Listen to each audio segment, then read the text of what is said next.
Today's video is on a banknote so incredibly rare, in fact it was never really issued.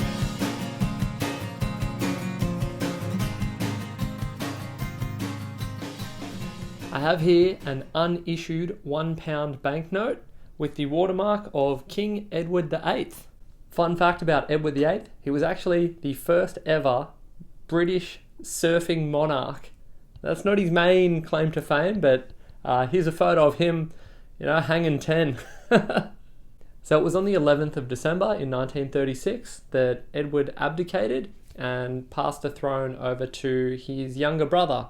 His name was actually Albert, but took on the name George VI. The reason for his abdication was due to the controversial nature of his relationship with Wallis Simpson. She was an American woman who was twice divorced. So at the time, it was very controversial to allow the king to marry someone who was previously married, and there were all sorts of issues around that, and that led to him choosing her over the throne. So for a lot of people, it's sort of like a big public love story. Having said that, he also had a history of engagements with married women, so he also claims the title of the Playboy King. So make of that what you will. Back to the banknote though. So this unissued note is incredibly rare. There are only 2 known in private hands. So, Thompson's Coins hands happens to be one of them at the moment. The reason for these notes never actually making it to production, and there is only one example held in an Australian museum of a completed proof with the portrait of Edward VIII and the complete note.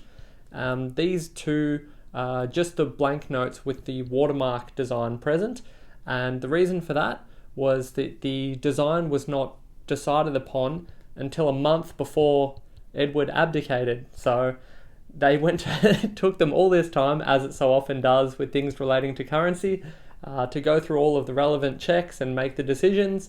Once that was finally done, he left. So we're left with a really interesting piece of history in the sense that one note represents, I guess you could say this is the entire collection of Edward VIII banknotes in Australian history. So if you're interested in rarities, errors, specimens, all of those types of things, this ticks all of those boxes as far as I'm concerned. It's incredibly rare. It's a piece of history that I love things like this that you don't expect to see in private hands.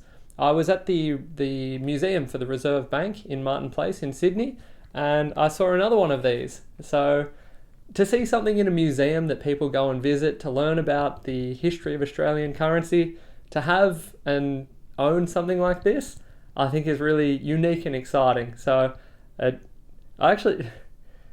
don't really want to sell it.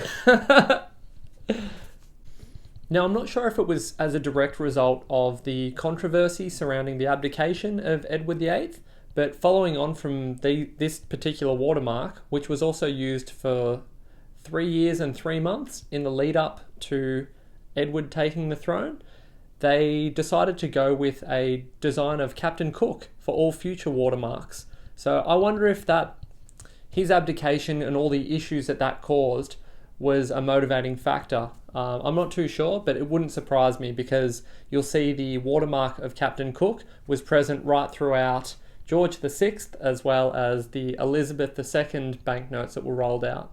So as far as unissued notes of this nature are concerned, the only other example that I found when reading an article was a 2004 sale of an unissued specimen note for George V, which sold for just over $68,000.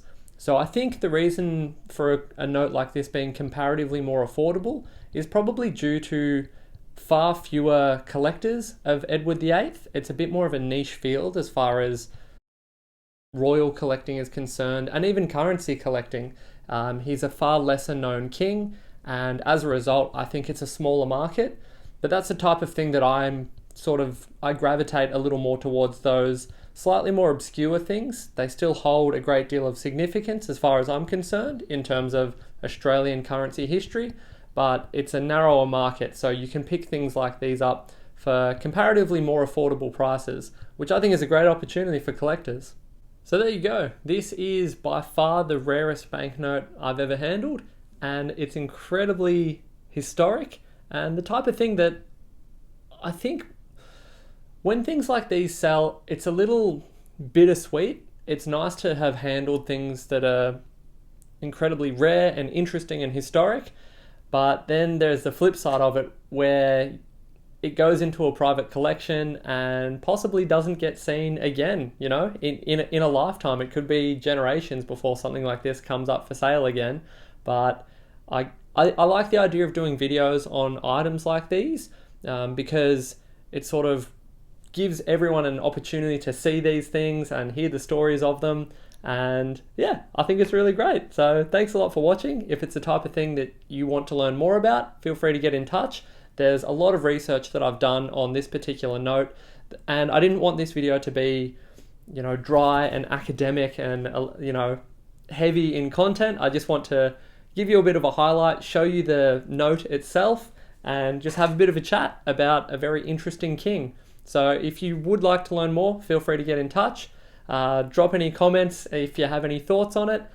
If you have something rare and interesting, I'd love to hear about it. So let me know and we'll have a chat. Thanks a lot for watching, and we'll see you in the next video.